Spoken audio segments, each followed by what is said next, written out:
अगर किसी को झूठ बोलने की लत लग जाए तो बड़ी मुश्किल से छूटती है और ये लत देश के प्रधानमंत्री मोदी को लग चुकी है। चुनावी रैलियों, भाषणों और इंटरव्यू तक तो ठीक था, लेकिन मोदी ने संसद में खड़े होकर सफेद झूठ बोले।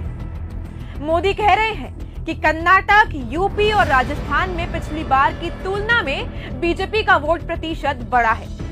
इतना बड़ा झूठ मोदी ने उस संसद में बोला जिसे लोकतंत्र का मंदिर कहा जाता है।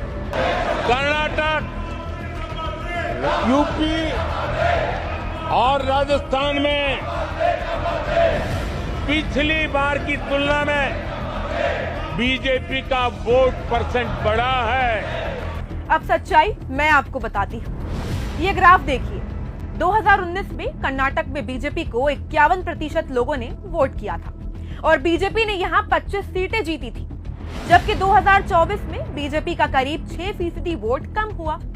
2024 में कर्नाटक के 46% लोगों ने बीजेपी को वोट दिया और बीजेपी की सीटें भी 25 से 17 रह गई। और ये डेटा हमारा नहीं है, आपको ये आंकड़े चुनाव आयोग की वेबसाइट पर मिल जाएंगे।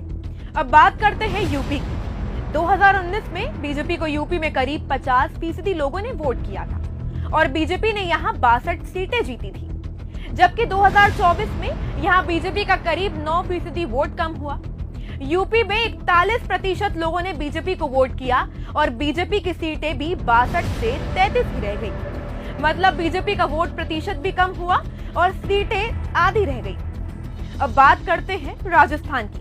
2019 में बीजेपी को राजस्थान में 59% लोगों ने वोट किया था और बीजेपी ने यहाँ 24 सीटें जीती थी, जबकि 2024 में 49% लोगों ने बीजेपी को वोट किया और बीजेपी को यहाँ सिर्फ 14 सीटें मिली। अब ये आंकड़े आपके सामने हैं और ये आंकड़े देखने के बाद कांग्रेस अध्यक्ष खड़गे जी की तरह आप भी मोदी को झूठों का सरदार कहेंगे। मोदी जी, आप झूठों के सरदार हैं।